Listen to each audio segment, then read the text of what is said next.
everyone. The Lawn Gnome. Good to see you. Hope that you're all excited for another episode of The Old, the New, and the Awesome. Of course, let me introduce everyone here because I'm so glad to see the whole team together.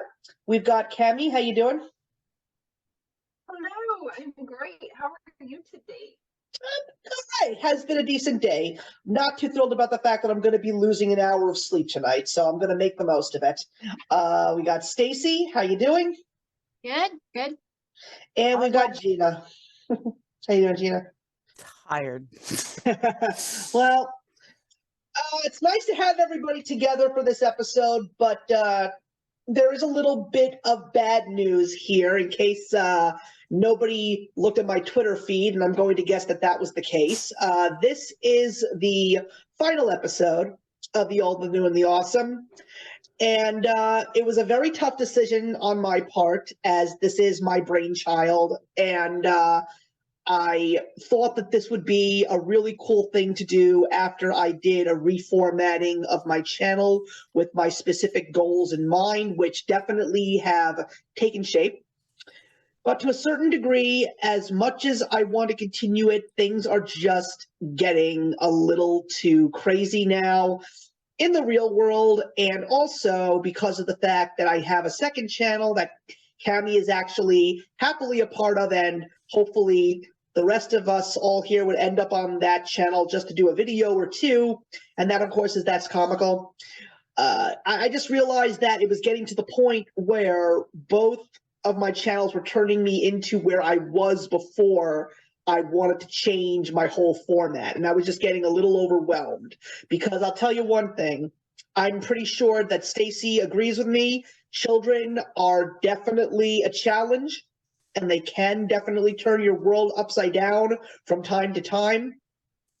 So I just had to do a little bit of thinking, and through some talking with the group here, I just felt the best thing to do was to take a little bit more of a step back and just give me an opportunity to breathe and continue to be here in some shape or form and just enjoy being here and making content. So if there's anything good that came out of tonight, I am celebrating with a milkshake. So that's going to be fun until I have to step on the scale tomorrow morning. But that's neither here nor there.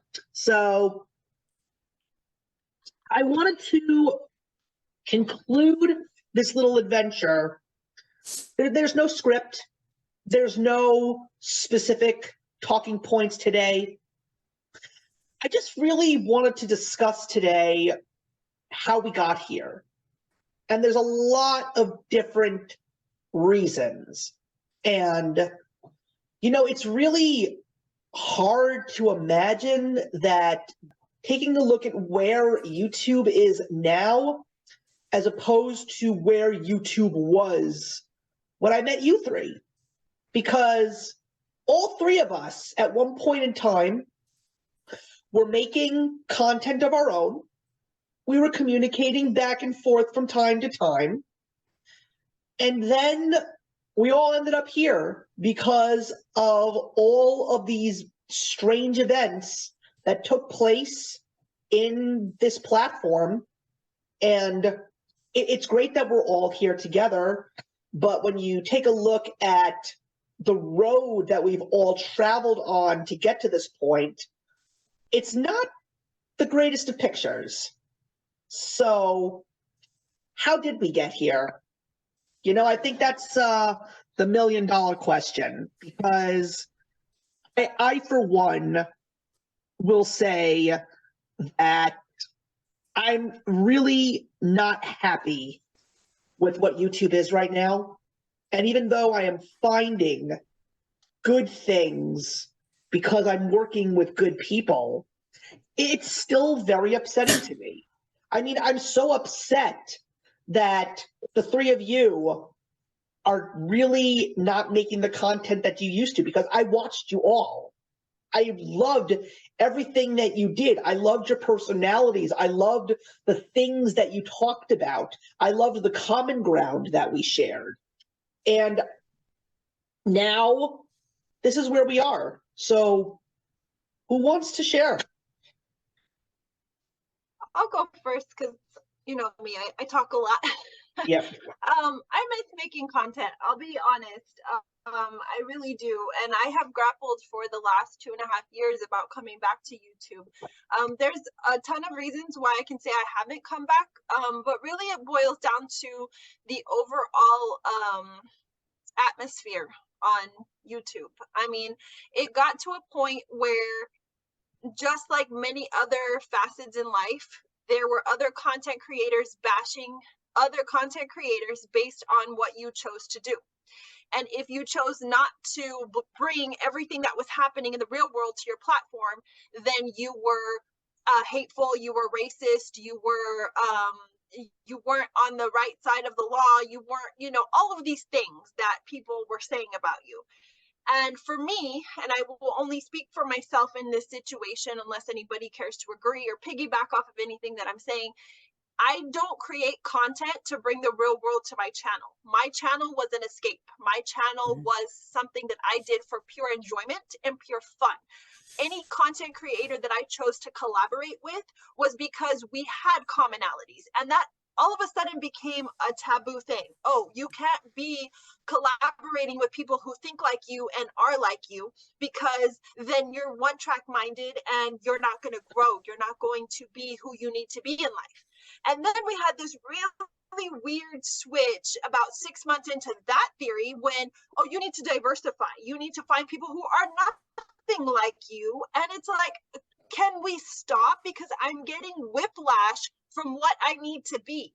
And I got so consumed with what I was doing, I forgot who the hell I was. And so I really had to take a step back and I had to ask myself, why am I doing this? Who am I doing it for? Am I doing it because I'm connecting with people? And in the beginning, that was a huge thing for me. I was loving finding people who were a lot like me, who had similar interests to what I did, whether that be Funko Pops, collecting comic books, whatever, just nerding out, geeking out, and having a good time, to having these same people have now opinions about me and they've never met me. And that in of itself is baffling, that people are so consumed with hate driven banter amongst each other and in various platforms, that it just got to a point where I'm like, well, do I even know anybody that I claim to know? Are these people that I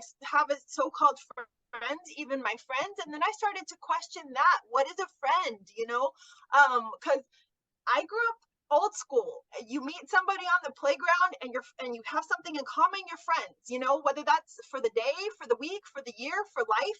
That's up to you guys, how you choose to, intertwine in that relationship, how much you choose to give to that relationship. And as an adult, because that's what we do as adults, we function as them. I thought, well, I can have these friendships with people I've never met because we have a commonality. And then now to see that those people that I had a commonality with are using things against me and pitting them so that they can talk about me with other content creators. Because, far be it from me, I've said it here before and I'll say it again, I had a hate mob happen to me in November of 2020 because of whom I chose to vote for as president. Some asshat wannabe author went on my personal Facebook, screenshotted something that I shared, took it completely out of context, shared it with other content creators, and I basically was just ridiculed on various social platforms, and I had no way of defending myself because the very freaking day that it happened, I deleted my Twitter account. I didn't do it because I was running away from what happened, quite contrary to the belief. It just so happened, coincidentally, the day I decided I've had enough of Twitter and all its bullshit, that this asshat decided to share this on his Twitter platform. And did he get his 15 minutes of fame? Sure, he did. He got exactly out of it what he wanted. But that is exactly the kind of stuff that I'm sick and tired of, is people using somebody else's platform. I worked really hard at the content that I created. I worked really hard for the numbers and the views and the likes and the follows that I got. For him to come in when nobody fucking knew his name and to use me to say, hey, look at what this girl girl is doing. I don't know her from Adam, but I'm just going to use her as an example because she's what all of you don't like right now. She voted for someone you don't like. So I'm going to use her to segue myself into the horror, a platform, a genre, or family, or whatever. And I'm going to take all her followers and all her people. And at that time, we were so hateful and so skewed. That's exactly what he succeeded in doing. I have separated myself so far from the masses, I don't even know what to do anymore. And that's kind of why I don't create content, because what I started off doing was kids content. I learned very quickly that's not what I wanted to do because of all the changes that YouTube made. And then I went into what my second love is, which is horror, but I don't want to campaign and go all out for authors who are hateful and spiteful and will say really ugly things about readers and make assumptions about them based on what other people think. So I really stepped out of that realm, and then I'm like, okay, now what? And then the only other thing I have left is my pop culture and my love for nostalgia. And if you're not doing one thing on YouTube, it is so hard to grow an audience. It's like if I'm not just unboxing Funkos, or if I'm not just talking about comic books all the time, or movies or music, you can't talk about everything that you love because people are like, oh, that's too much for me to follow. And I can't relate. I only like 10% of what you're talking about. So I don't want to follow you anymore. Well, then that's their own problem. If they have an attention span of a peanut, that's not your fault. And I get that, Steve. I totally do. And that's kind of where I go into the notion of I want to be true to myself. And I would love to create content again. But what do I do? And where do I start? Well, I think you have it. I think you know the answer to that question, Cami, which is the reason why I invited you to be a member of the second channel that I created. And you know me, I am still waiting for you to take your chance with the steering wheel and drive the car, because you've told me about some of your ideas, and I've been watching all the things that you've already done with us, meaning myself and the other That's Comical cohorts. I mean, that's another reason that really upsets me about YouTube. It's the fact that all the people that I watched and followed and actually had a good rapport with, they're not there anymore. And strangely enough, there are still some of them that I'm still following in other terms of social media. And I gotta say, they are not the same people that I once knew. They are very different people. I'm not going to say that they're people that I don't like, but they're going into areas of culture that I am just not willing to go into. Like, I've never actually discussed this on my channel, but I've never done any drugs of any kind. And it's really scary to actually see some of these content creators that I used to know and love that have gone, because again, some of them were actually much younger than me when I first met them. And now they're all getting into their adult years. And it seems to me that most of them have no direction in life. They don't know what to do.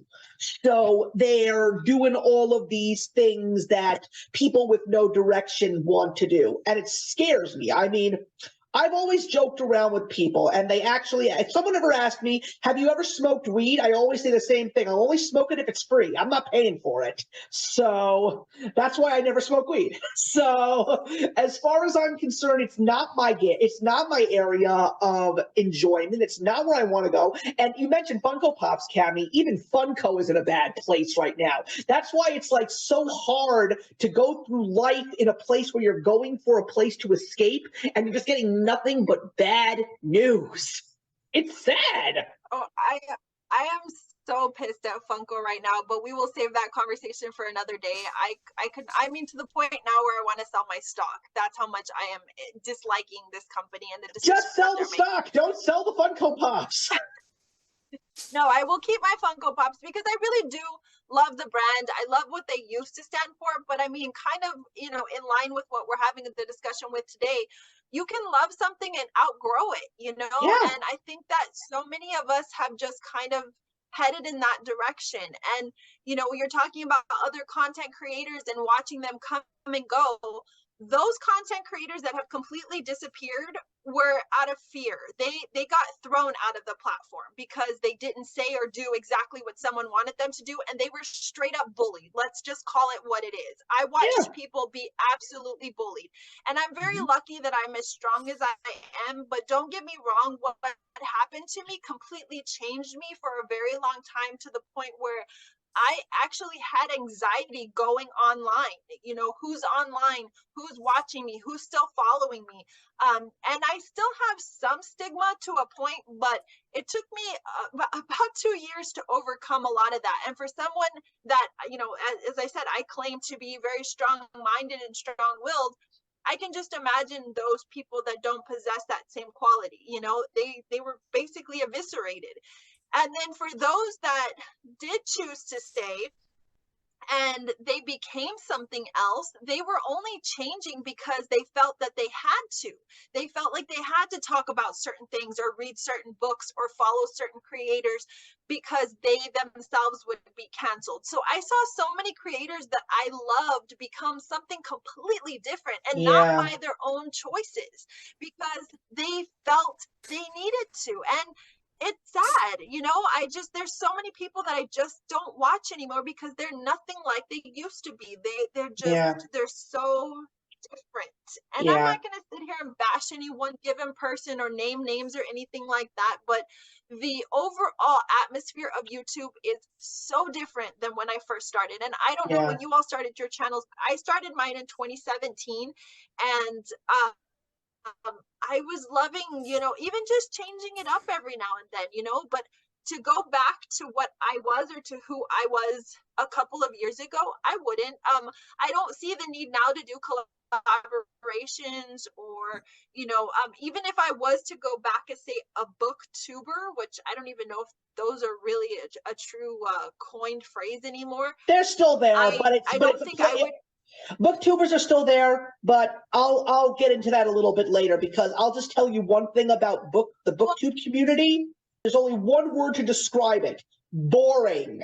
It is Toxic. fucking toxic and boring and cookie cutter horse shit. That's what booktube is right Yeah. now. That's why I haven't posted yeah, I am anything. so glad that in 2019 I decided not to go to BookCon after going 2 years in a row and actually enjoying myself, because all of those content creators that I actually met in person while I was there, they're either not making content anymore, or they've gone into completely horrible, and that's just for me. I'm not saying that it's horrible for everybody, but I hate the fact that everyone on BookTube has gotten so goddamn political.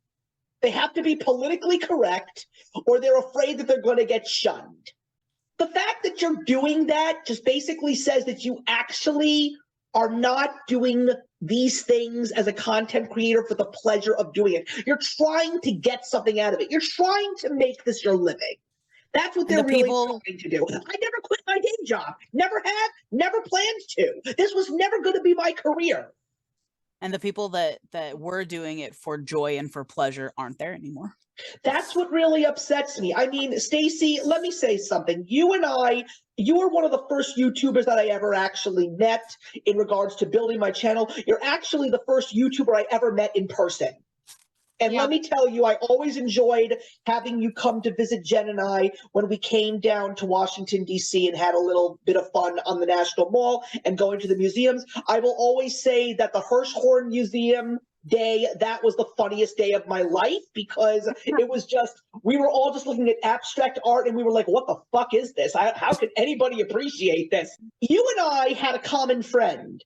And I think that that common friend is the way that I officially discovered that YouTube was starting to change, because she was the first person who I ever actually saw become subject to the mob, to cancel culture, to all that stuff that unfortunately is still plaguing us. But the one thing that I'm really liking right now outside of YouTube is some of the famous faces are actually taking a stand against this culture. It's one of the main reasons why I love watching Bill Maher's New Rule. And I love the fact that people like Caitlyn Jenner and Rob Schneider and Russell Brand are literally going on to news media platforms, regardless of whether it's on the left or on the right, and basically saying, you people are all a goddamn joke, and you gotta stop doing this and start doing what you were paid to do, which is report the news.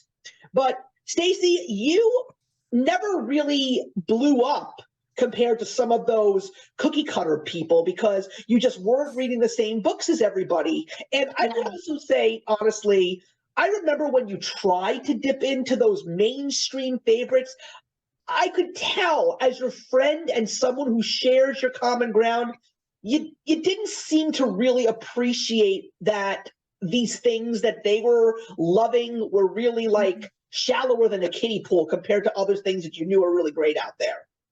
Yeah, I never felt like I really fit in with a lot of old school booktube back when we were, booktubers, 10 years ago. I didn't fit in very well with that. But I really enjoyed my smaller group of friends that I made. I made some of the best friends. Some of my best friends today literally are from booktube. So I don't regret it at all. And I'm still on booktube, but I'm in a very separate category of booktube. Where I just do Christian books. And I gotta say, those people are pretty nice.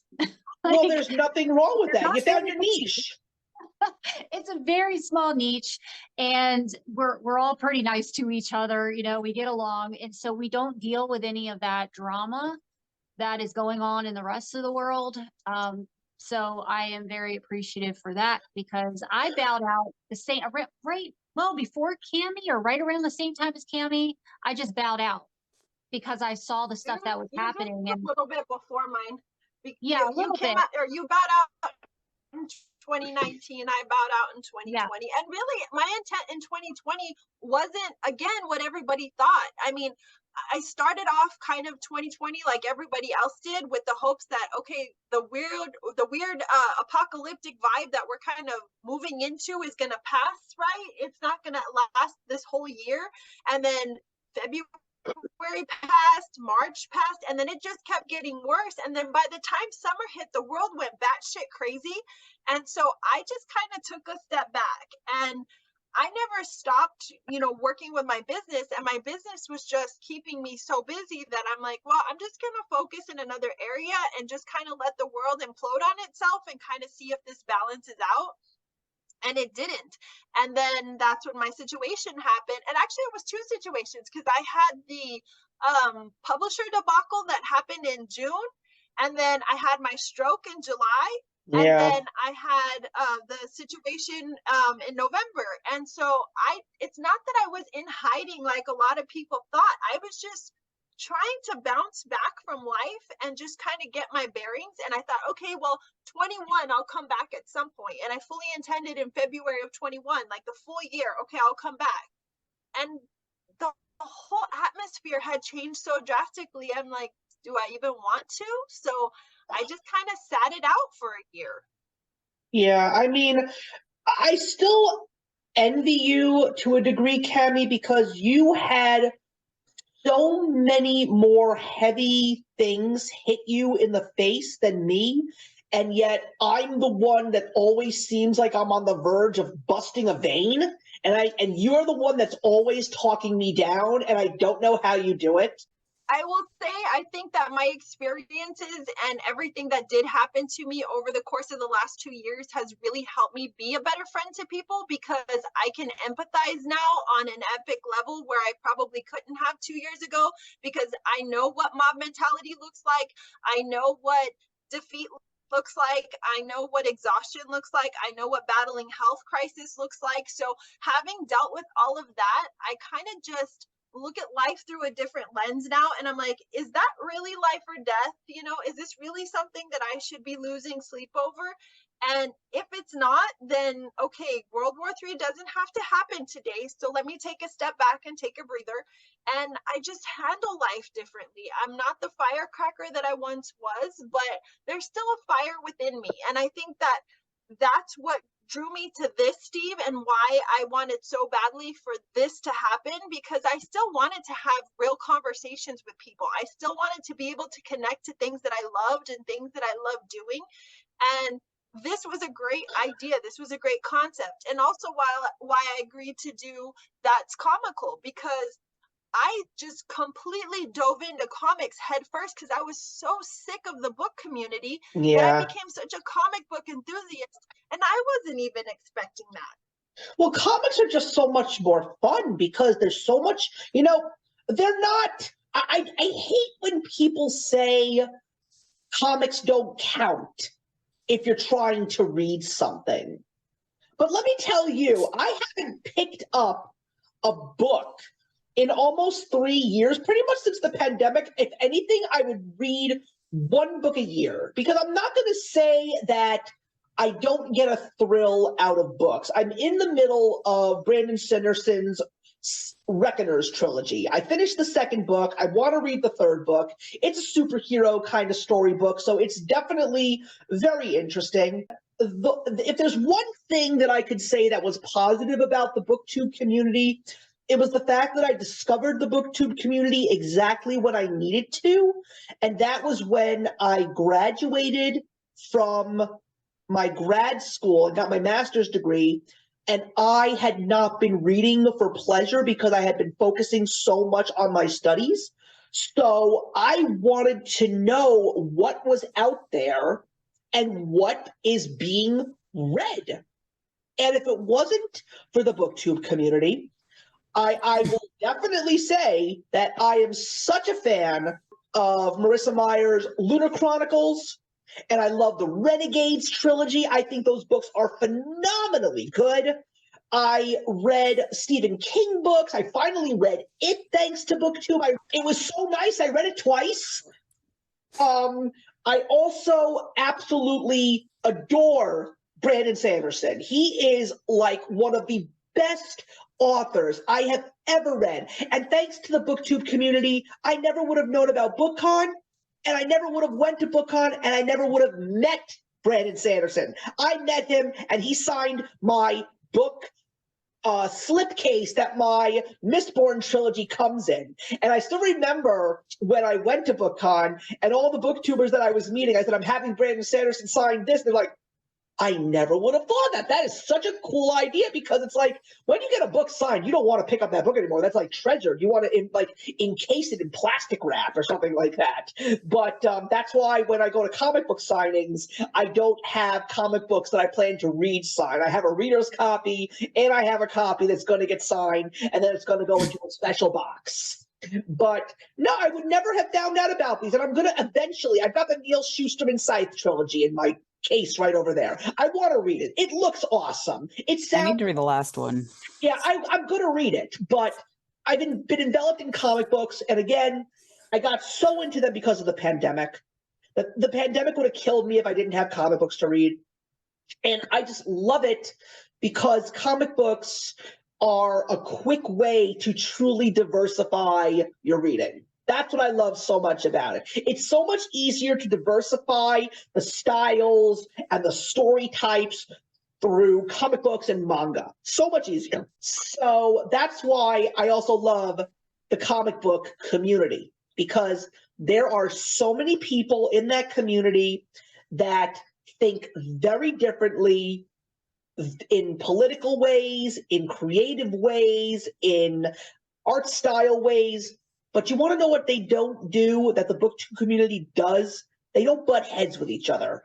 They just stay in their own lane, and they really don't try to cause issues. I mean, Stacy, remember that time that someone tried to cancel me? You were the one that told me that someone was bashing me on Twitter. Oh, yeah. All because of the fact that I actually had nothing horrible to say about J.K. Rowling. Yeah. Nothing ever That's came so out of dumb. that. Nothing ever came out of that. That was so stupid. I- Those people. I'm telling you, one of the few things that I took away from my father, one of the life lessons, he always said to me, when someone hits you, you hit back. And nothing would give me so much pleasure than to tear one of those people a new a-hole. But the problem is, even though I'm not technically doing it, there is no reason to hit a woman. And as Bill Burr once said, "Get me into a drunken stupor, I can give you about 9." Well, you know, that hate mongrel for J.K. Rowling hasn't stopped. You do No. have the occasional person that will It hasn't post, stopped. you know, It hasn't no, stopped, and it won't. but I'm sorry, Cami, but the problem is they're not getting anywhere. They've been trying to tear down Hogwarts Legacy for weeks, even months now, and they are losing that battle because, number one, the people who don't care, and also because of the fact that J.K. Rowling has a little something called "fuck you" money. The thing is, though, is I don't see any of that anymore because I'm not on Twitter, and I could not be happier. And that is the whole reason why I deleted my Twitter, because all of these hate mobs start on Twitter and they try and carry them into other platforms. But the drama is there. And the fact that I'm not there anymore, it could not make me happier. I'm not missing any information. I'm not missing any news. 90% of it's garbage anyways. And it's just people that have nothing better to do with their lives trying to create issue where there's not issue. Leave people the fuck alone. Let people like what they like, hate what they hate, and stop having a fucking opinion for everybody else. Have your own opinion. That's great. I implore you to have your own opinion because that means you're thinking and that means you're breathing. That's wonderful. But fuck off with my opinion because you don't own my opinion. If I want to like J.K. Rowling, if I want to fucking live in Hogwarts, if I want to own an owl, if I want to live in my fucking Ravenclaw uniform for the rest of my life, I will do that. And you will not change my mind on it. Just because J.K. Rowling has her opinion doesn't change the Hogwarts legacy. And so anytime I see somebody on another platform that I'm on say something like, oh, if you still follow J.K. Rowling and her bullshit, or if you're still a Harry Potter fan, unfollow me. Okay, fuck you, bye. I don't have time for that. Or I can do one better. I can not unfollow you and you can continue to follow me, and then I'll share all of the things that I like and you're going to see Harry Potter stuff. So does that trigger you? Does that make you upset? Then unfollow me and fuck off. You see, that's the Stop thing. telling me what I need to do with your platform. But you see, that's do what the fuck I want to do with my platform. I don't see that much on Twitter, actually. The whole thing with J.K. Rowling, I see it thanks to YouTube channels like Yellow Flash and Clownfish TV. But It is definitely on Twitter. I don't see it. Yeah. I have unfollowed most You've never been a BookTube BookTube people. follower. Right.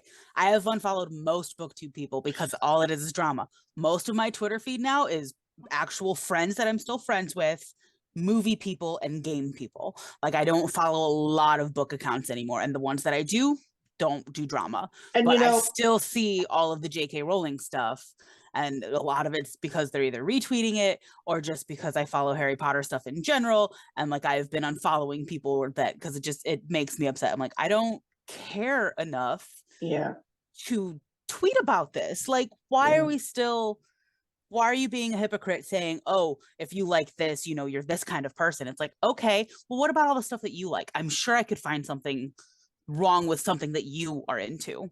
Yes. By the way, Gina, you are somebody who I found a little bit later. I think it was Stacey, I found you first, and Gina, I found you after that, and then Cami, you were last, unfortunately. And but they always do say, save the best for last. And because of that, you basically are pretty much living in this space and doing all these amazing projects with me and all the rest of your That's Comical colleagues. But Gina, I admire the fact that you have really been trying to come back. Every now and again, there's a new video.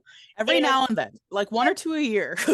But the thing is, every single time I see those videos, I get so much joy because of the fact that you were never one of those typical YouTubers. Yeah. You were never one of those people that really followed the crowd. I mean, I'm pretty sure that most of the people on BookTube don't even know what a hockey ball is. Right.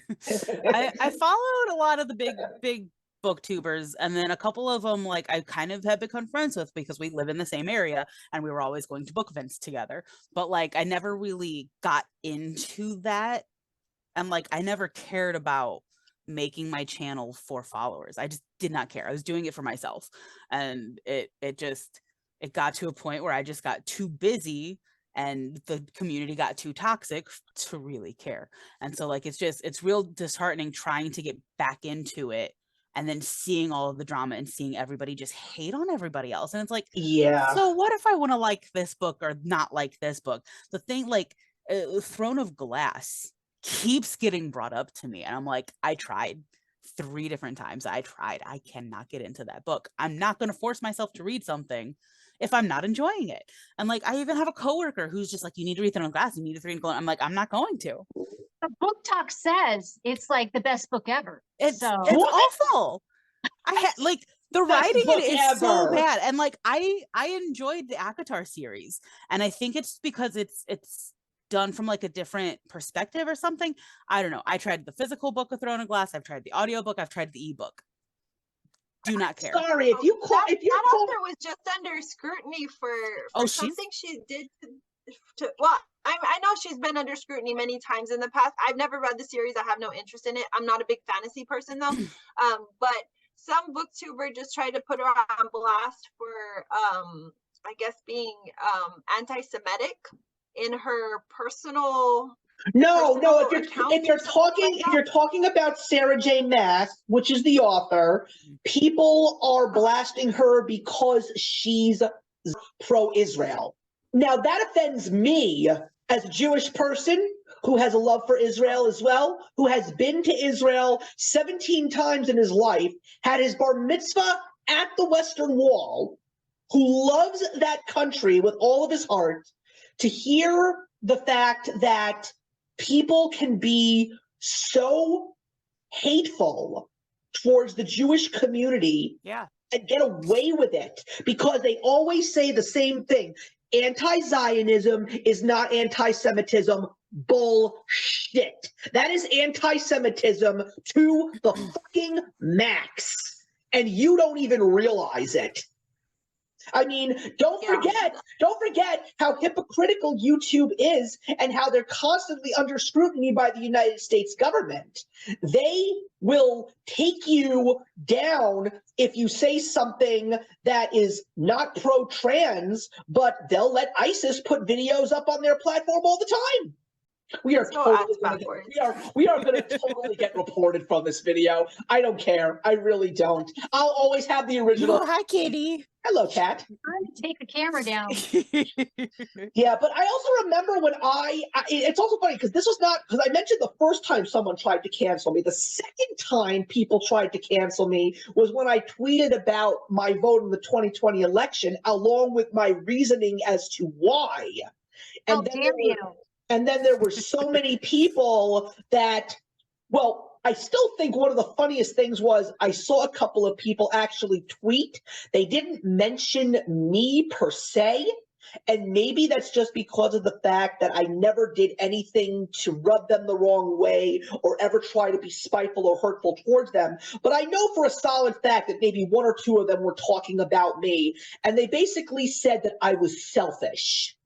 You have to stop worrying about everybody else and putting everybody ahead of yourself. Because if you keep doing that, you will never truly be happy. It's great to be a good friend and a good human being, but at the end of the day, the person who matters most to you is me, myself, and I. I stopped caring when you met people at their understanding, and that still wasn't enough. You could meet people, you could agree to disagree, and they still found fault in something else. So it's like, I can only bend so far before I break, and it is not worth my while to break on your behalf. Once again, this is not my platform, this is not my stance. So if you want to die on this hill, go ahead, because I am not going to waste any more energy. Having had the health issues that I had, stress is the #1 contender in a stroke, and I am not going to stress myself out over dumb shit that will not matter to me in the morning.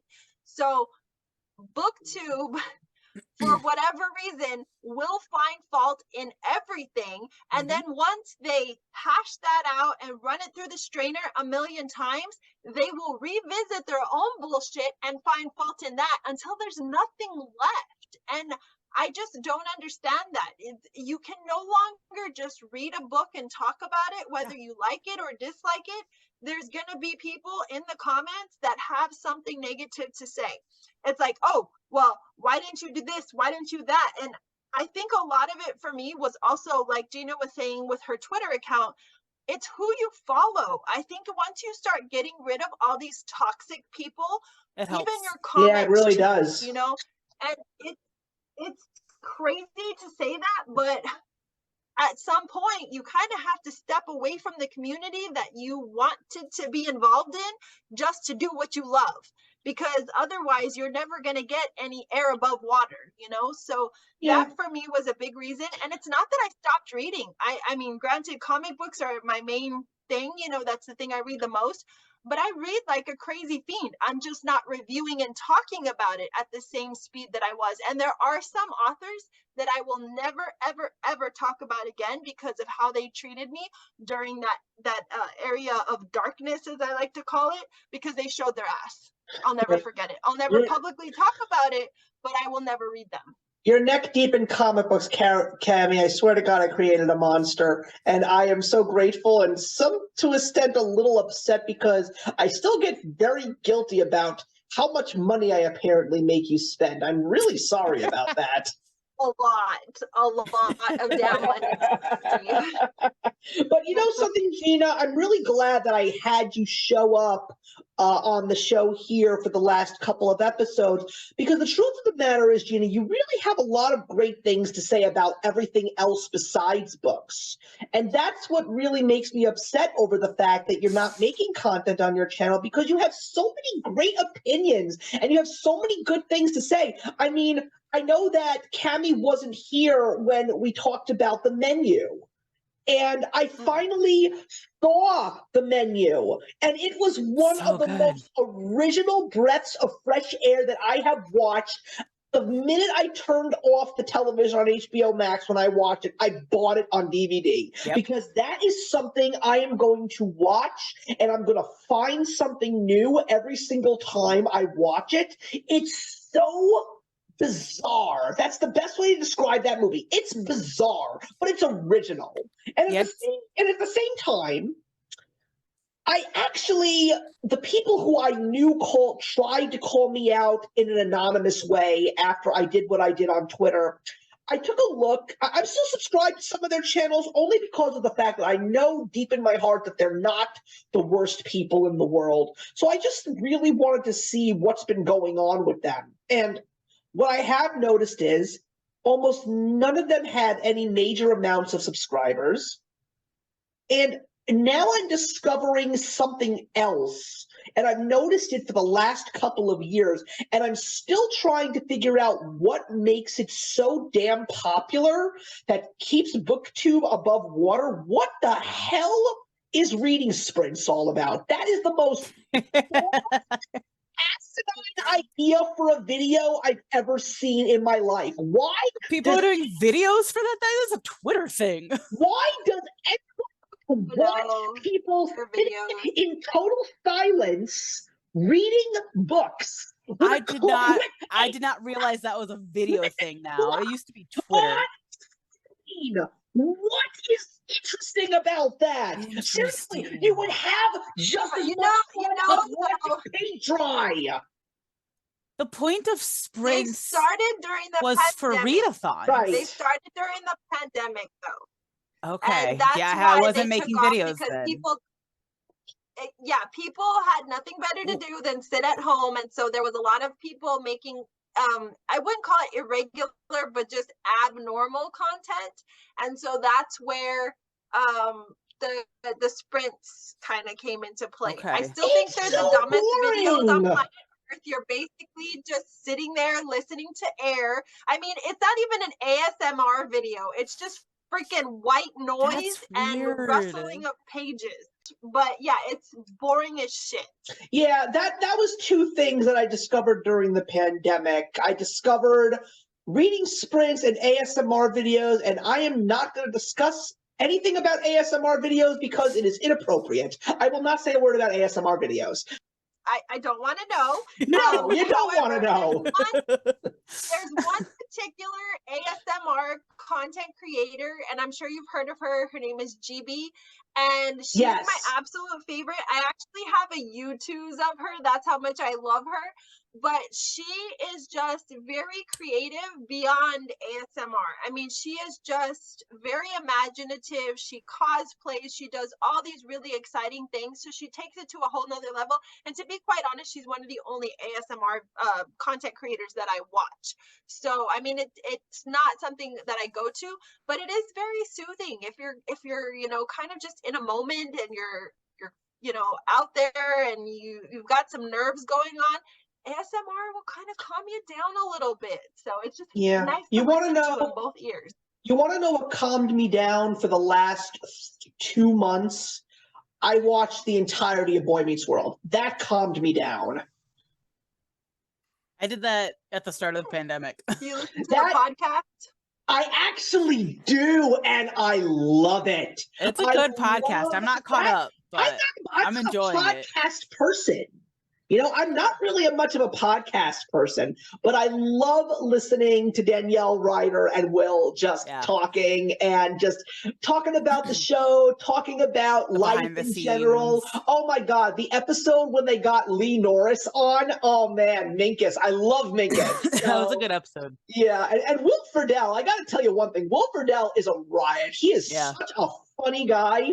And of course, I love him for all of the work that he does in voice acting. I mean, like, most people know him as Ron Stoppable from Kim Possible, but I, of course, know him as Terry McGinnis from Batman Beyond. You know, like, he's a very talented guy.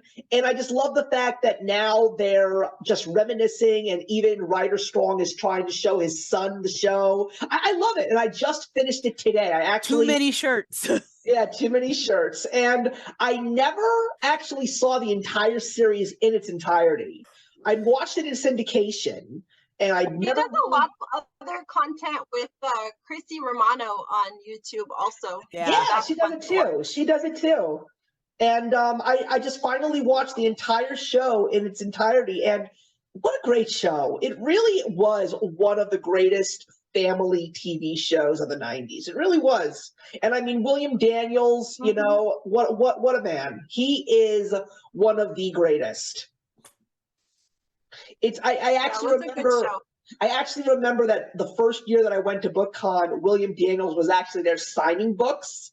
I was not, I didn't have a ticket to his book signing, but I actually did get to see him from a distance. It was just so uplifting to actually be in the same room with Mr. Feeny. That really was like such an amazing thing. That's cool. Yeah, but no, I'm serious, Gina. You have a lot of great things to say outside of books, and just hearing what you have to say makes me excited. And I was so upset when you weren't able to make the discussion for Saga Volume 10. You know, it would have been so great to have you, but just remember that Volume 11 is coming out very soon, and the offer is on the table, and I would love— when you finally get your hands on it, because I know that you're interested in it, if you have started reading Black Cloak, I am planning to do a video about it. I'd love to talk about it. I have the first one. I haven't read it yet, but I have it. Okay, well, you should try and hunt down issue number 2, because I believe issue number 3 is coming out this week. Okay. I also have picked up the first 3 issues of Assassin's Apprentice.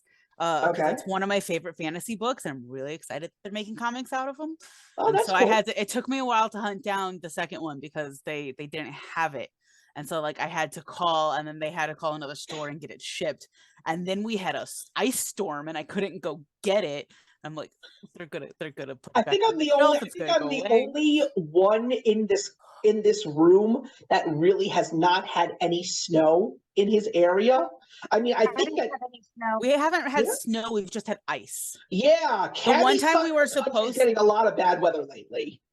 The one time we were supposed to get snow, they had us sleep. So the aquarium's attached to a hotel, so they had a bunch of us stay at the hotel so we could open the next morning.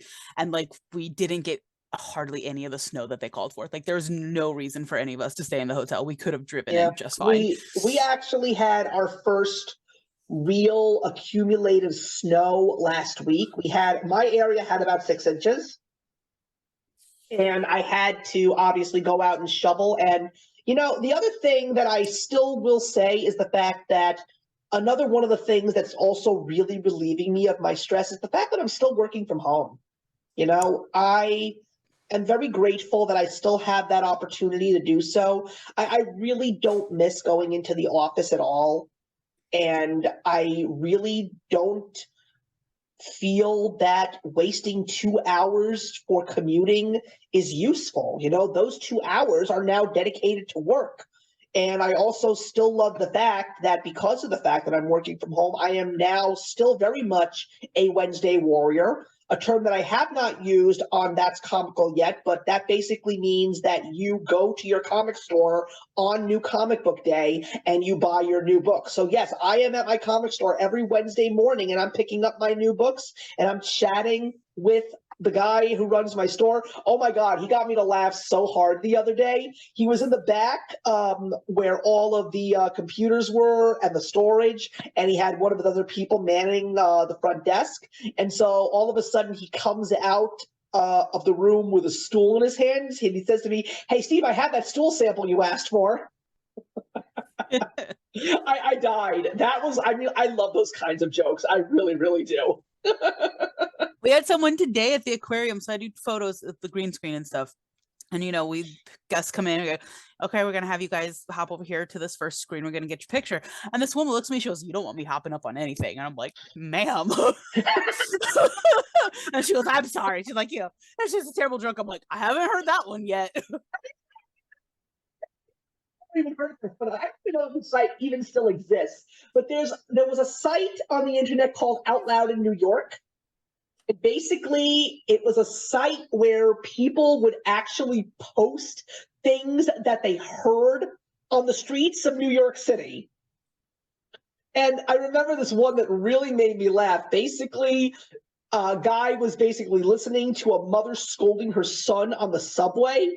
And basically, the woman goes to her son, "You better be on your best behavior. You do not want to taste this." And then the next thing on that quote is a random person saying, "I don't want to taste that either."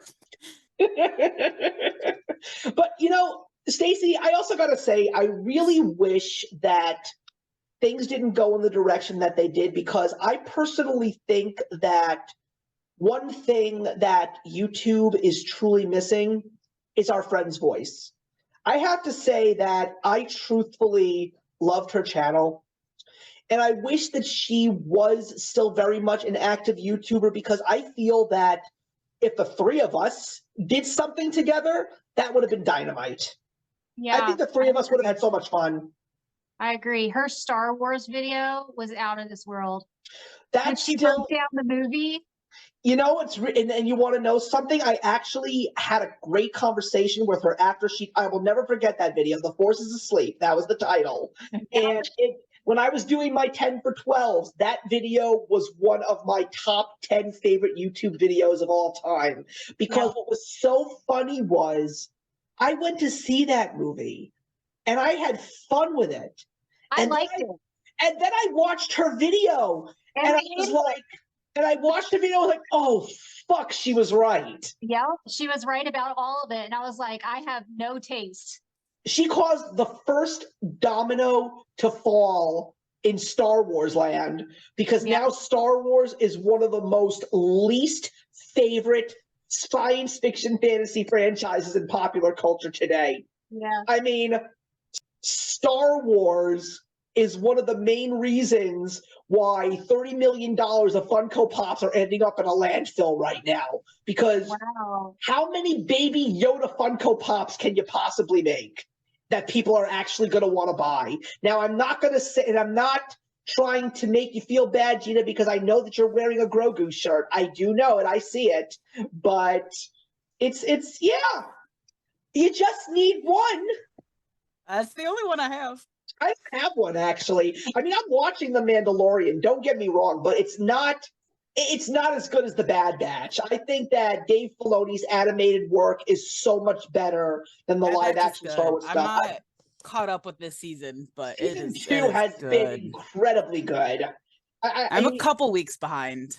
Yeah, it's great. It really is. But I just started watching The Mandalorian too, and it's not as good as Dave Filoni's work. He gets Star Wars. He gets George Lucas's legacy, you know? I'm excited for Ahsoka's series. I don't know why they're making it. I have to be honest. I with don't you. either, but I'm here for it.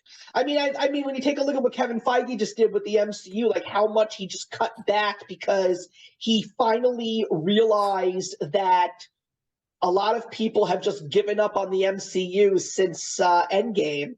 Now, I may be one of the few people that has not given up on it, but I will definitely say that every single one of the movies that I have seen, not all of them have been really good. There's only, out of all of them, there are 2 that are truly incredible, and then there's one that I just truthfully love, and I'm trying to explain to people you don't like it because you don't understand it. So I think that Spider-Man No Way Home and Black Panther Wakanda Forever, they're truly great films.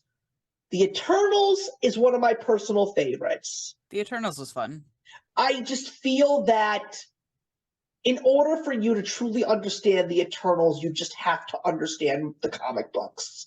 That's what I've been trying to explain to people. And I've had a conversation with so many people, and it seems to me that there are some people that truly love Eternals who are big, loyal comic book readers, and then there are people who are of the exact same ilk but just don't like it. But you know something? Different strokes for different folks. I went to see Ant-Man and the Wasp: Quantumania, and was it a great movie? No. Did I have a good time watching it? Yeah, I did. It's fun. It's cute. I don't know why Bill Murray's in it, but it's cute. Right. Cammy, did you see that Super Mario Brothers Super Bowl commercial? Oh, there's a movie or something coming up. Yeah, there's an animated movie coming out on April 7th, and it looks absolutely great. I am planning to see it, but this is why I know it's going to be a hit. Because during the Super Bowl, there was an ad for the movie. It was a Super Mario Brothers plumbing ad, and they used the theme song from the Super Mario Brothers Super Show. Oh, that's funny. Like people were reacting to it, and like everyone was like saying, "Oh my God, it's the old cartoon!" And they were helping out a customer, and the woman's voice was the voice of Princess Toadstool from the show. Oh, that's awesome. So they really dove deep. Do you remember the cartoon Biscuits? No. Okay, well, it was apparently a memory that was locked very deep inside of me, and I stumbled across a photo of it the other day, and I'm like, oh my God, I remember watching this cartoon. And I have hunted down the entire season or the entire series, and I am so excited. It will be here next week, and this is going to be my new dive. I'm going to rewatch the entire thing because yes, and while I was at it, just to make my order worthwhile, I also ordered season 1 and 2 of Snork. Oh my Nice. God! I did not know that that was on DVD. Yeah, and I'm living my best. That show had one of the Thank best theme songs. I love that theme song. It did, and I am going to be the proud owner of it. I'm actually getting quite the cartoon collection now. I'm very proud of it. Yeah, I always had a dilemma about the cartoon DVDs because I was like, yeah, I used to watch these as a kid, but am I really going to enjoy them as an adult? You know, like I remember when. I remember when He-Man and Thundercats were coming out and when the Disney afternoon shows were coming out, but I never bought them. The only cartoons outside of the DC cartoons and the Marvel cartoons that I watched when I was a kid, the only cartoon I ever bought on DVD was Animaniacs. I have Animaniacs, but I also have just about everything that came out in the Disney afternoon, to include Quack Pack. I found that. Oh wow, also. you found Quack Very happy Pack. about that. Yeah. I'll tell you one thing. If yeah. I had to have Jetsons and Flintstones. That's like a must. That you'd never get tired of those. Yeah, I thought about buying those, but I actually am still I actually haven't, it's really, really sad because I still have The Sopranos on my HBO Max watch list and I still haven't started season 6. You have to finish it. Yeah, I You know. have to So finish good. it. I know I do. You see, I finished the Funko Pop collection. Speaking of cartoons, so a while ago I bought this giant bag of random movies for $20, for $15, my bad. There you go. And my friends and I are going to watch them eventually. This was in it. Oh wow. There's That's like the old 8 Max Martian episodes. cartoons.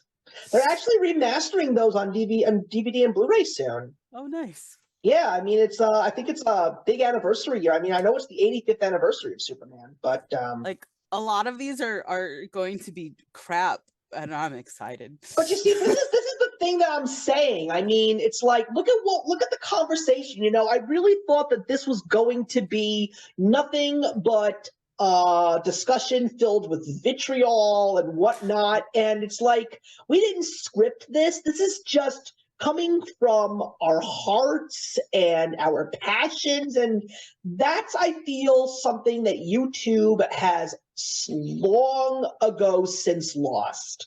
I mean, I got into this because of the film critics community.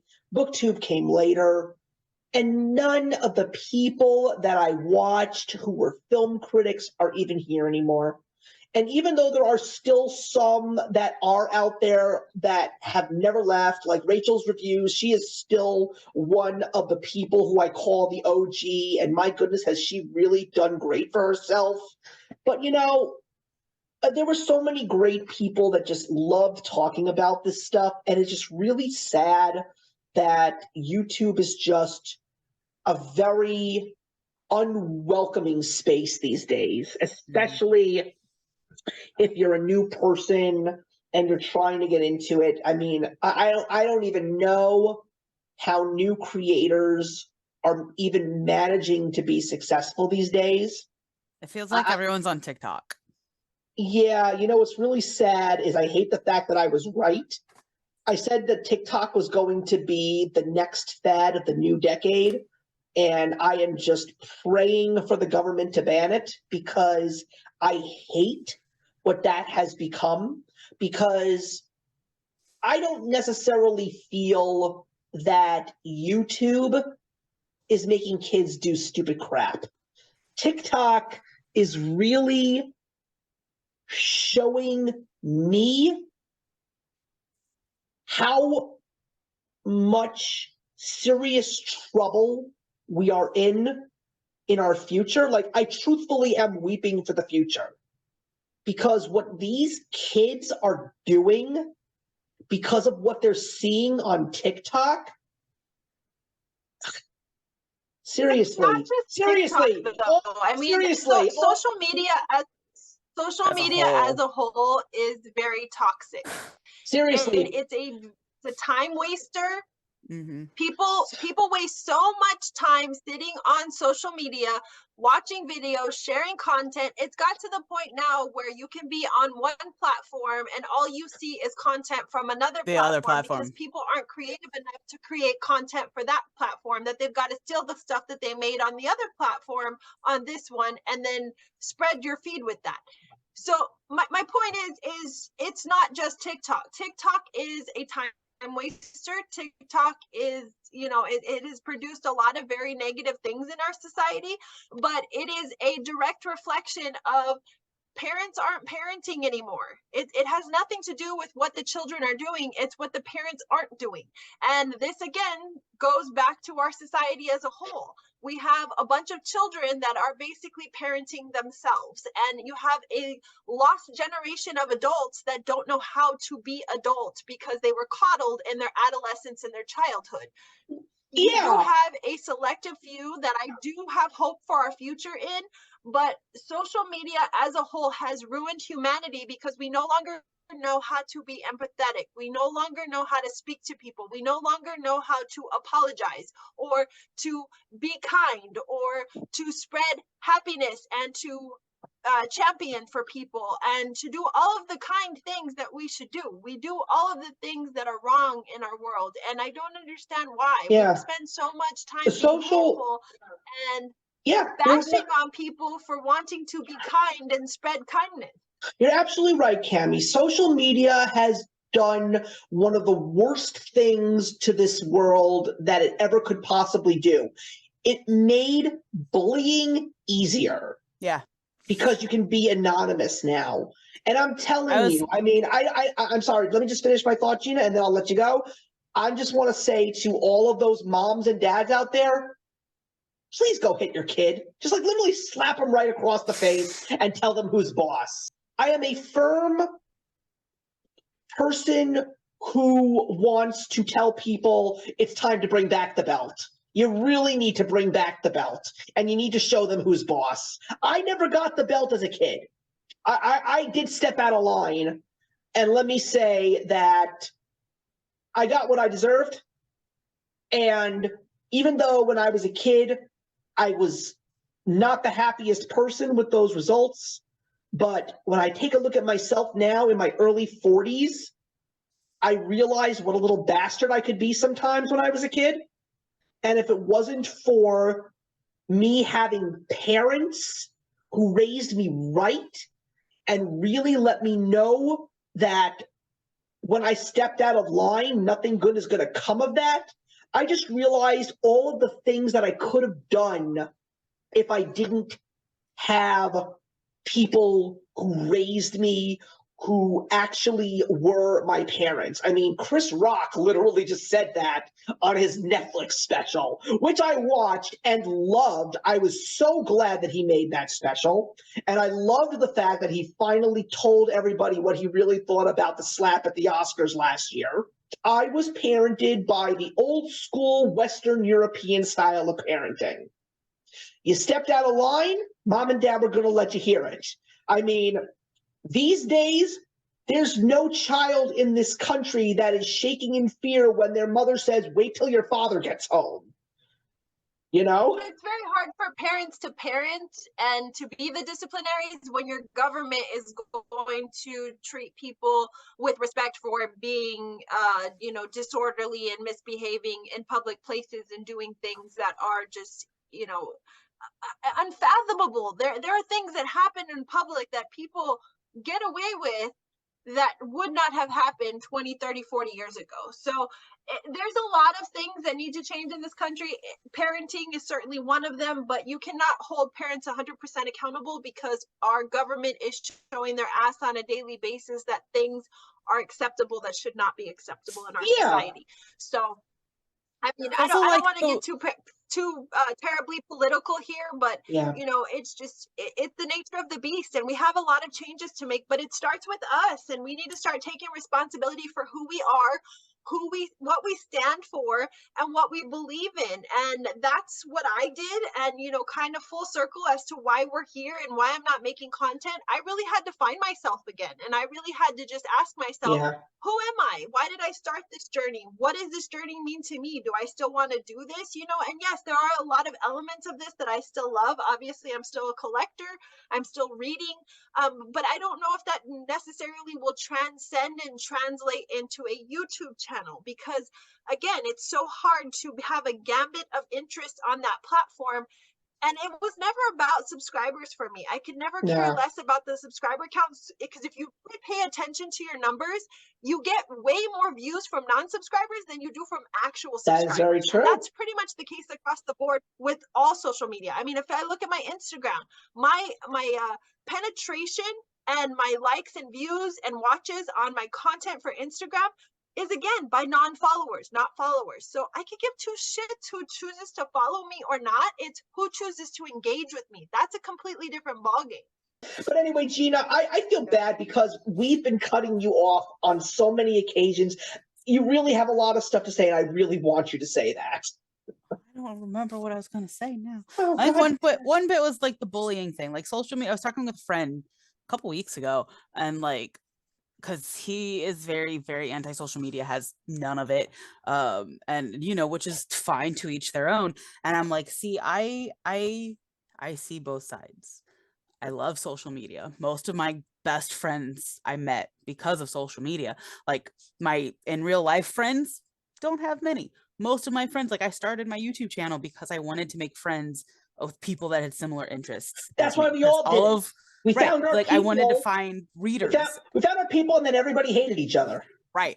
And then, but on the other hand, like we have kids who are getting bullied more often because their parents are allowing them on social media at too young of an age. And even if they're not allowing it, they're getting on it anyway. They're finding ways. And it's making the bullies and the mean people have more power than they need. And so like it's a double-edged sword, and like it's a fine line to cross. And it's like I love catching up and like staying in touch with all my friends, but at the same time, I hardly post anything that's not pictures or look at this cool thing I just went and did. And like looking at my memories, like what I used to post to what I post now is wildly different. Yeah. I mean, when you take a look at my Facebook account, and all three of you are some of the elite few that actually are friends of mine. I really do not friend people who Yeah. I have no reason to say anything to. I actually got a friend request from a neighbor in my old neighborhood when I was growing up. He didn't treat me well when I was a kid. He was technically one of my bullies when I was like in second or third grade. And a friend requested me on Facebook, and I'm like, what the fuck do you think you're doing? Like, you really think I'm gonna friend you after the shit you did to me? Come on. I keep those people Way. in limbo.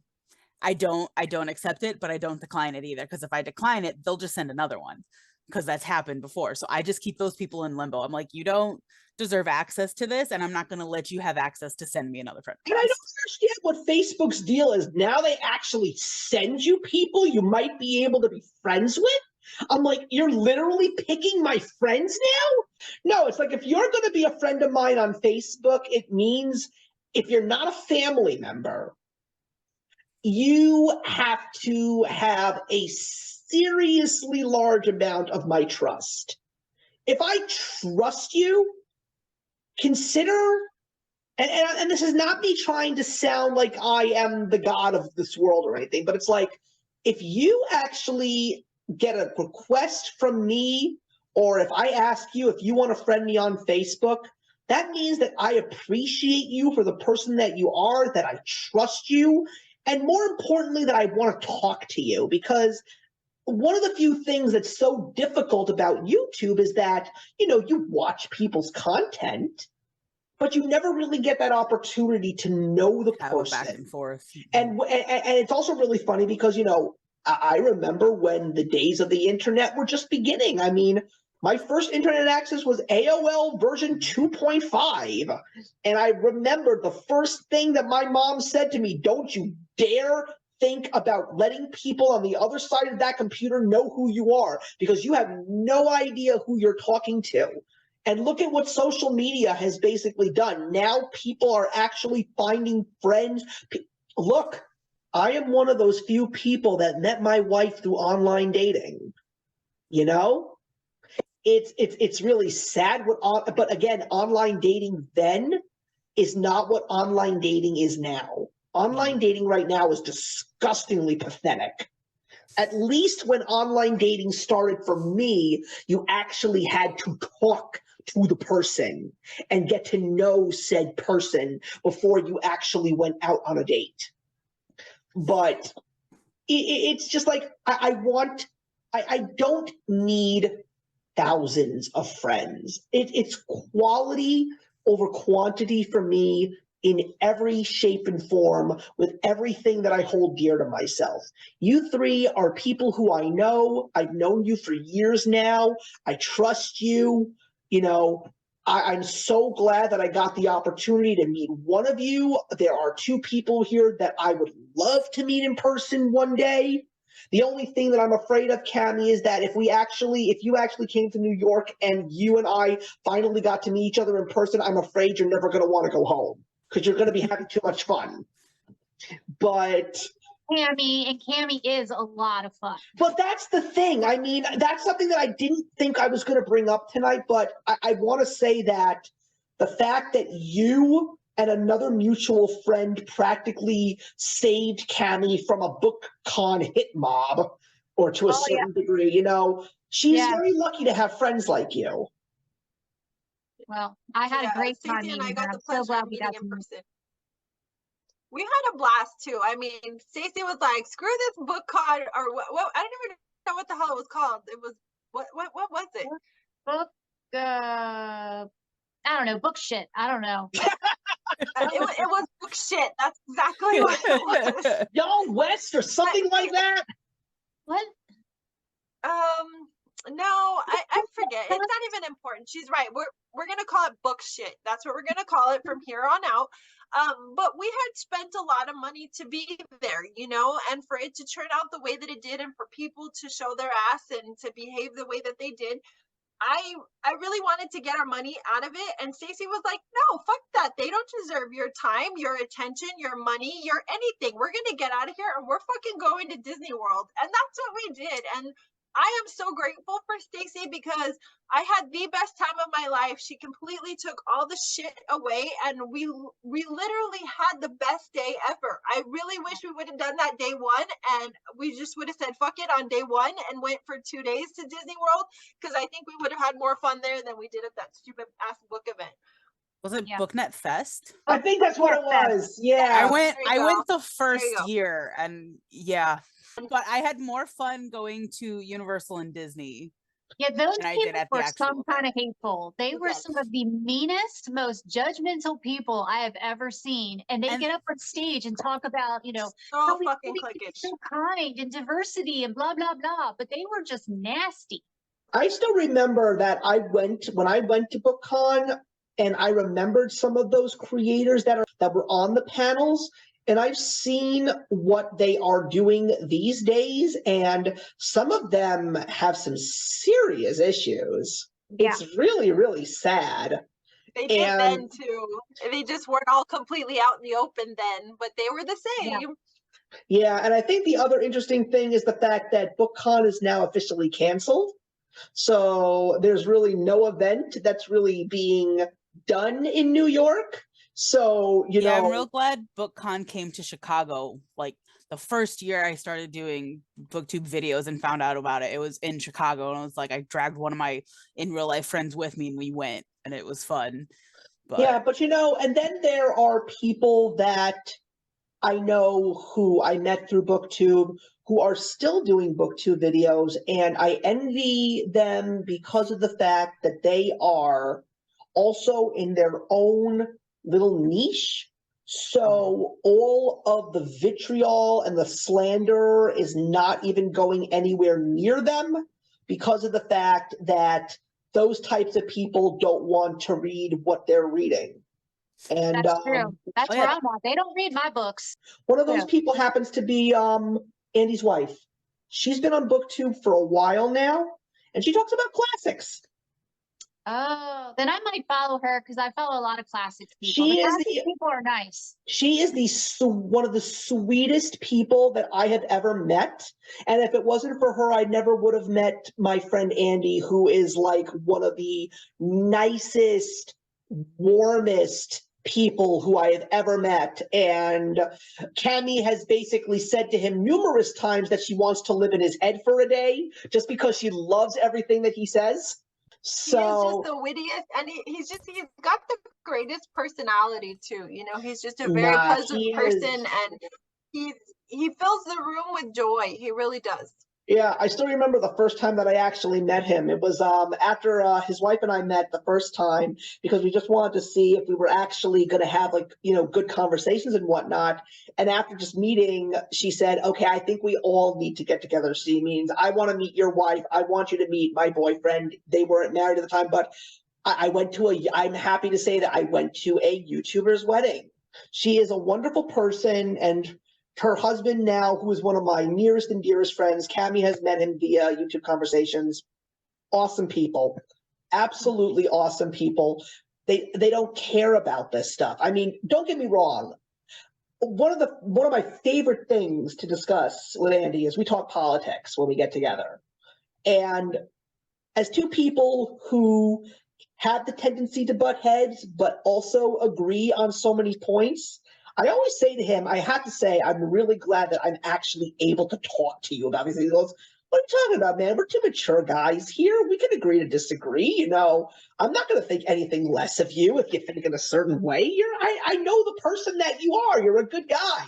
And that's the problem with social media. Everything is black and white because unless you really want to get to know those people, that's the only impression you're ever going to get from them.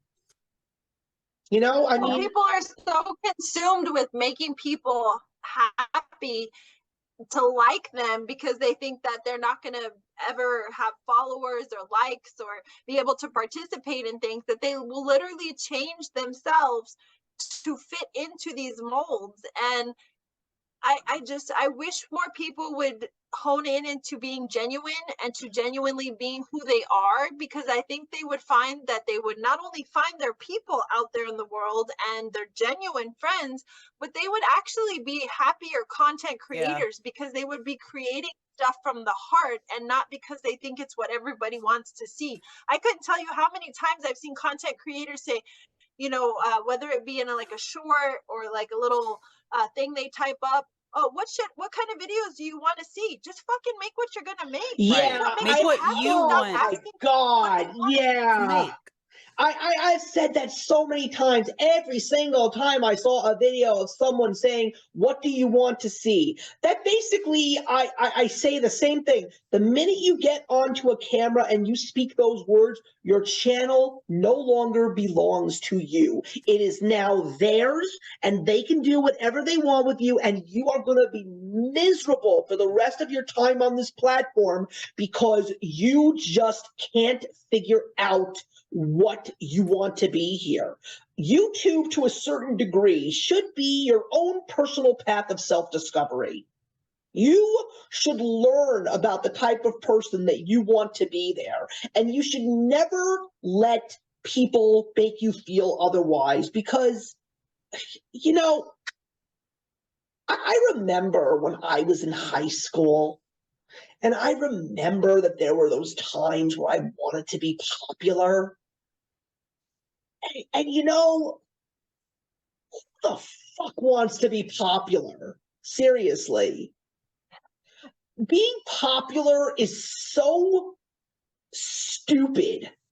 And it just makes you it turns you into an empty shell of the person that you are.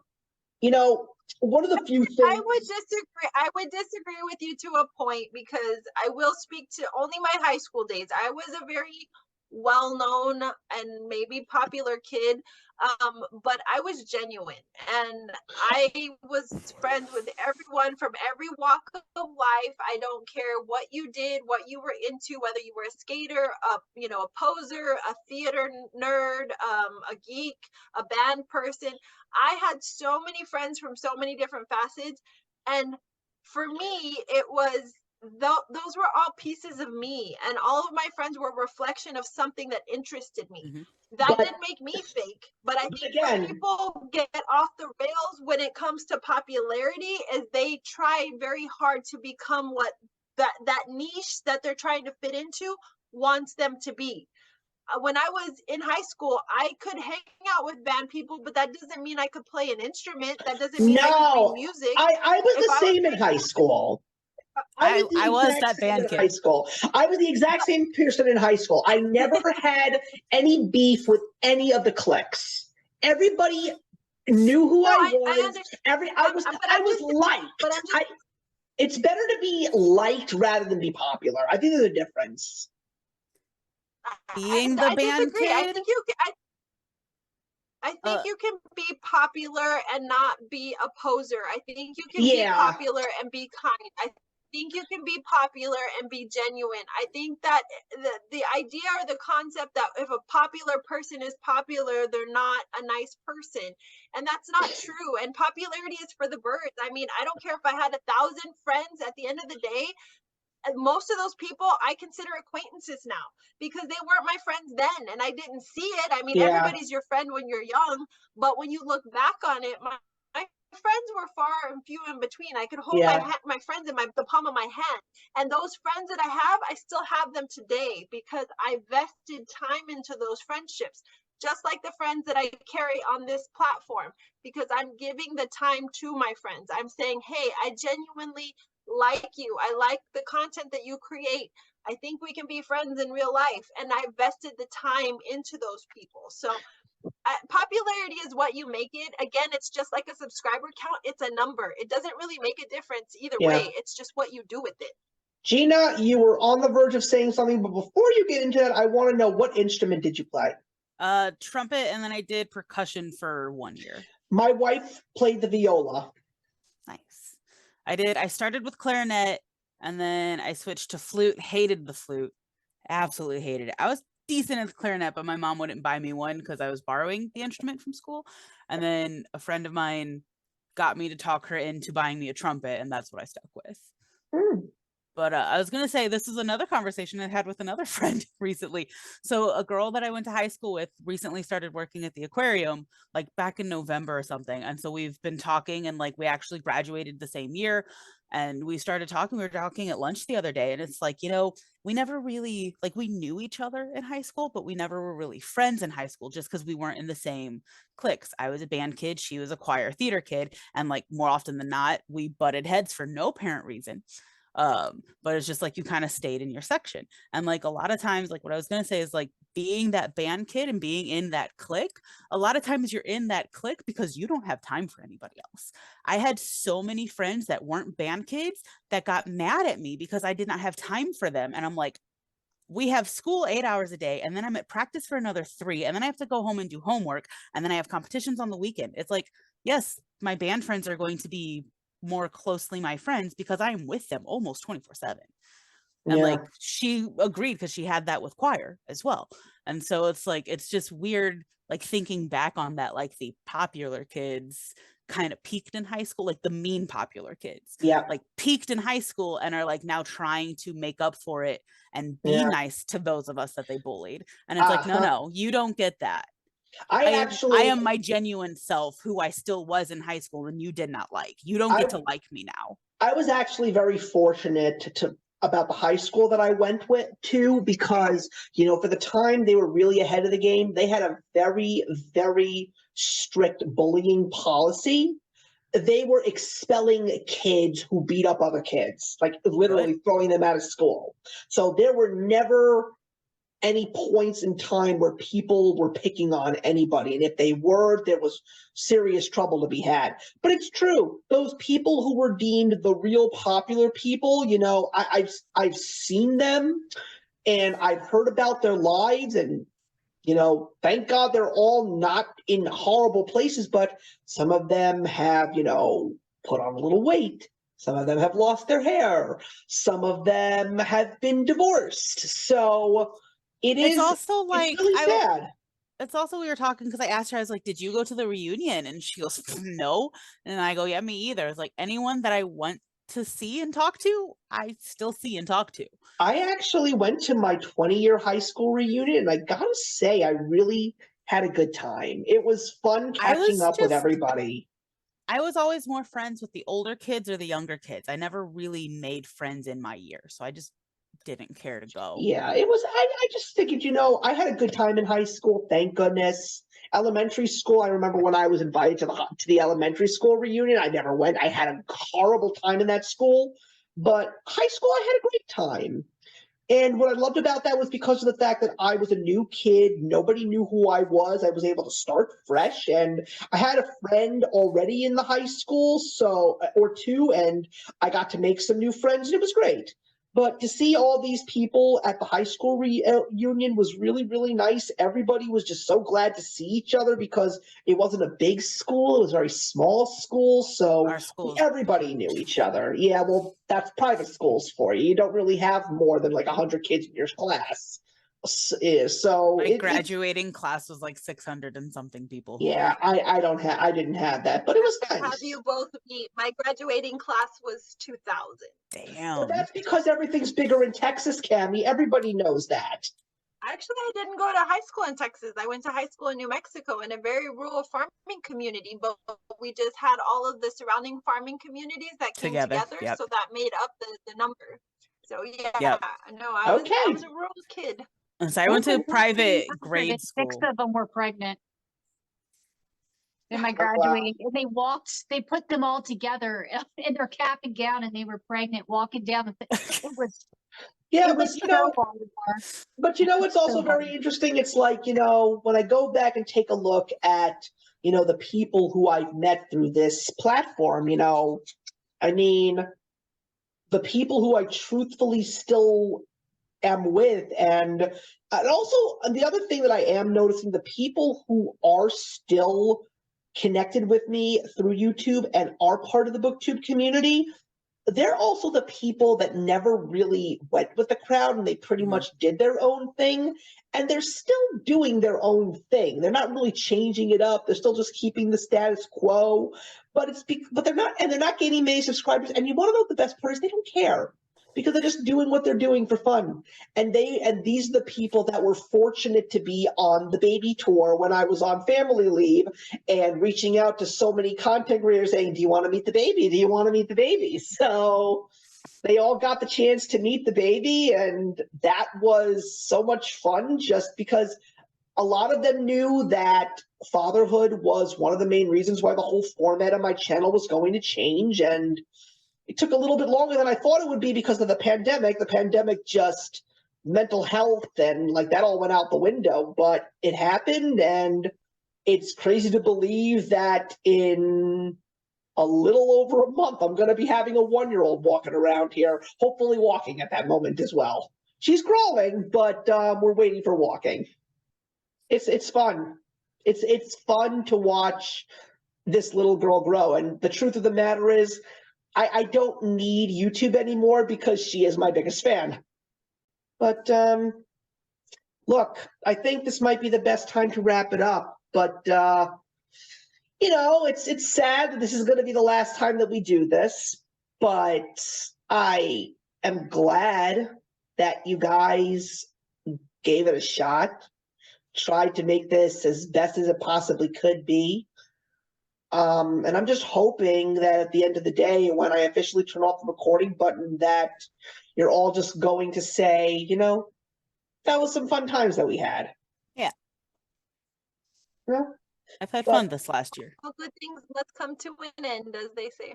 Yeah, that is true. But And we're still around. It's not like we're yeah. dying. No, we're still here. You'll get a video or two from me occasionally. Well, look, we're still here. Gina, I'll get you on one of the That's Comical episodes. Cammie's already there, and Cammie's just...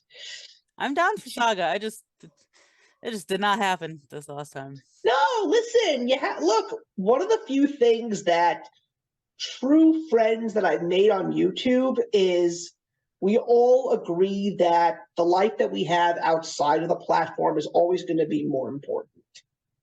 I mean, when I take a look at these last couple of years, I dealt with a flooded basement.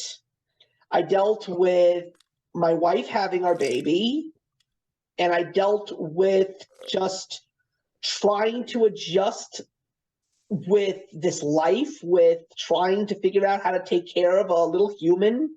And before that, we dealt with having to stay in our houses for a couple of months, because if we walked out of the house, people thought we were all going to die. So it's been a wild and crazy journey for the last few years, But I still have each and every one of my videos from my channel before I decided to go in this direction. And there are times where I do check them out and I do see how much I've grown and how much I've developed. And I still think that one of the best choices that I made was to do the Sunday sit down segment, because it really gave me an opportunity to sit down with other content creators and not just have a good conversation, but really give other people out there who have been watching them or have never watched them before, give these people a chance to see their true, genuine selves, and possibly even discussing something that they don't discuss on their own channels. But Cammie is still doing stuff. Don't say that you're not creating content, Cammie, because every single time you are doing a collaborative video over on That's Comical, you're making content. Well, and it's funny though, because even when I stopped making content in no, I think February 2020 was my last video on my channel. My channel still exists. I mean, I still get comments on my videos all the time, and I comment back, but I still managed to do a lot. I did that segment with Bethany for her channel. I don't even know what the hell it was called now. The book tour that she did for Beautifully content Bookish creator during the Bethany. pandemic. Yeah, but I can't remember what the segment was that we did for her channel. We did that Right. in June or July of 2020, and then I'm basically, anytime a content creator would ask me for a collaboration, I did oblige for the first I would say for the first year, and then I kind of started to slink away from it because I just wasn't in agreement with being part of a book community if I wasn't as active as I once was. But I have been making content since I haven't been making content, if that makes any sense. It's just not for my Yeah. channel. It's been for a lot of other people's channels. And it's fun, but the atmosphere has changed. People have changed, and it's good. It's good to grow. It's good to evolve. It's good to try other things. But in the same regard, I've seen some really great people become some really awful things, and I've seen some really awful people become some really great things. I'm not going to say that I'm never going to come back, but I think that if I decide by the end of this year that I am not going to create content for my channel, I will probably delete it at that point and just be done, because I don't see the point in hanging on to something and letting it linger there if I don't anticipate at some point to revive or refresh it. I think but that I'm very proud of the content that I've made. I put a lot of time, a lot of effort, a lot of money that I've never recouped into that channel for lighting and cameras and just the things that you have to purchase. I think sometimes we forget how much money can be spent on creating content. Yeah, all that money that I spent on all the Funko Pops, all the movies, all the music, all that stuff. But the most important thing is I'm glad that almost all the time I made those purchases, I never had any buyer's remorse. Yeah. That's the thing. I don't think I ever purchased something though because somebody else did it. I mean, kind of like Stacey was, you were talking with her earlier about, books and stuff that she may have read. I don't recall Stacey ever reading anything that she didn't love. I mean, Stacey, when I found her channel, she was very horror driven, but she was still very true to the content creator that she was. To me, I just saw her as someone who liked going to the library and just really enjoyed being weird in all the best ways, and now she knows, because I've been sharing with her, finally, after all these years, I'm finally watching X-Files, and she couldn't be happier. Really? Well, so like on that note, like I'm not making video content, but like I'm still doing reviews on Letterboxd and reviews on Goodreads, and like I want to start writing on my blog some more, but like I'll do threads on Twitter a lot. Like I'm starting to watch the James Bond movies from the start because I've never seen any of them. So I started a thread on Twitter, and so like we're planning on watching 5 and maybe 6 on Tuesday. I am excited just because of the fact that I did exactly the same thing back in 2019. So I'm really excited. Well, I'm glad you're really enjoying the movies that you've seen so far. I mean, again, I was absolutely surprised that you favored Thunderball over Goldfinger. I'm really shocked about that. I need to rewatch Goldfinger just because of it was the third movie we had watched that night, and the roommate, who's also a friend, and also his mom got home like in the middle of Goldfinger, and so there was just a lot of talking and a lot of like background stuff going, so I didn't get to give it my full attention like the rest of them. But Thunderball is mostly done underwater, and I'm a water person. I have a challenge for you. I don't know if you ever watched my reviews of the James Bond films. No, because I never cared. Well, what I would like for you to do is I would like for you to watch them after. I would like you to watch each review after you've watched each movie and see if your thoughts coincide with mine, and let's talk about them. Okay. I'll have to go through this weekend and find the first 4. Hey, listen, if you wanted to do a segment on your channel talking about the ages of the various James Bond films, I'll gladly sit down and talk about them with you. That's an idea. It's fun. James is Bond fun. movies are fun, and I mean, like, And it's really fun watching it with the friends that I'm watching, because like the one is really into it, obviously, because he's the one that bought the box set and he's the one that's like, come over, we'll watch them. And I'm like, okay, sure. And so he's seen all of them because again, he's the one that watched the box set. And so like his mom coming in and watching with us, he's like, okay, this one, and this one are my mom's favorites. She needs to be home when we watch these. And I'm like, okay, cool. And so Yeah. like her coming home and like telling us the stories of, oh, my parents went and took us to the theater to see this, and like, oh, I saw this one in the theater, and just like talking about her original experience with it is just so much fun. Like, yeah, that's with it. it. So it's like so much more than just watching You're the Bond absolutely movies. right, because my dad is a big James Bond fan. If it wasn't for him, I never would have known anything about James Bond. That's one of the few. My dad and I don't really have much in common, but we still get along very well. But James Bond is just one of those things that we share such a passion for. And ever since I was old enough to see James Bond movies in theaters, he took me to see every single one of them. So I have seen everything from the beginning of the Pierce Brosnan era to the end of the Daniel Craig era in theaters. I've seen them all. And it took me a while to watch every single one of the James Bond films, but I had seen an old one here and there. I remembered what my dad's favorite Bond film was. I remembered what my mom's favorite Bond movie was. So I was always excited to say, will I feel the exact same way? But it's not just the movies themselves. It's the actors that are a part of it. It's the singers who sang the songs. I mean, did you know that the last 3 Bond films are Oscar winners? I don't think I did. If it wasn't for James Bond, Adele, Sam Smith, and Billie Eilish would not have Oscars. They all 3 of those James Bond films won for Best Song. Which is great.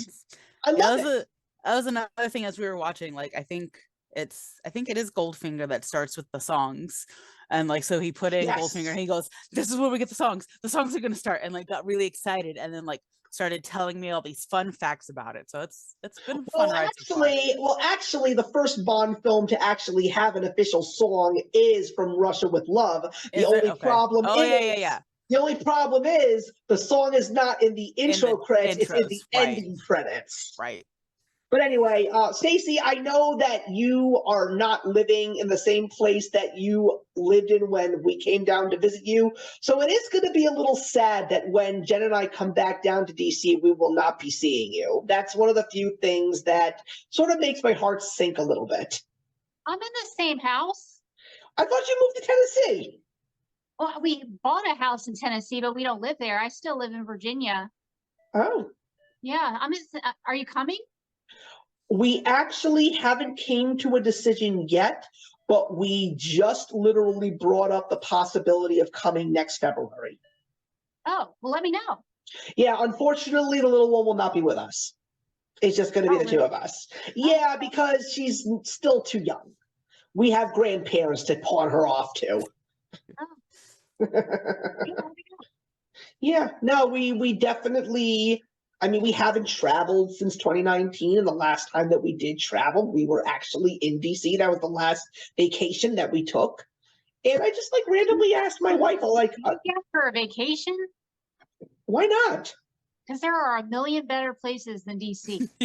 Yeah, but there are a lot, but DC's cheaper. DC is an affordable vacation for us. And plus, it's more than a vacation. It's not just doing the sightseeing and going to the National Mall and seeing all the monuments. It's also because of the fact that we have friends down there, you included. So it's really a mixture of going down and playing tourist at the same time, just catching up with old friends. Oh, yeah. I forgot you had other friends here, too. Yeah, I'm not that desperate for friendships. I have friends. Anyway, yeah, I think that's going to wrap it up, guys. It's been fun. I just want to say from the bottom of my heart to the 3 of you, thank you so much for dedicating some of your time to this. This has been really nice, and I am extremely satisfied with this last episode. I really am glad that this turned out to be as good of a time as it could possibly be. I'm just Awesome. sad that this is ending right before Mighty Morphin Power Rangers Once and Always. Who the hell am I going to talk about that with it now? Who's going to listen to me? I am just days away from this premiere on Netflix. I'm going to be honest with you, you wouldn't get much from me. I'm not that big of a Power Rangers fan. I stopped watching after the movie came out in 1995. I've never seen any Power Rangers. Talk You to guys are April. losing out on life right there. You guys need Seriously. to catch up. No, I'm not kidding. I'm not kidding. April could talk to you. Okay, I can talk to April about it. It's fine. I just got a Dragon Zord in the mail, so I'm set.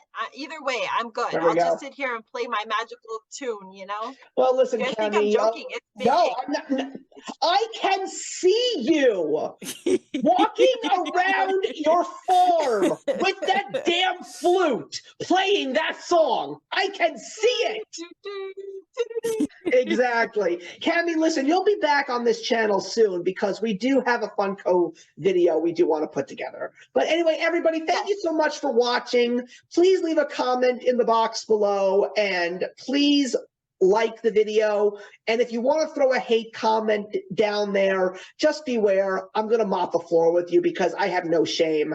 And if you did enjoy this, please subscribe and hit that notification bell. There is still going to be content here on this channel, just not that much.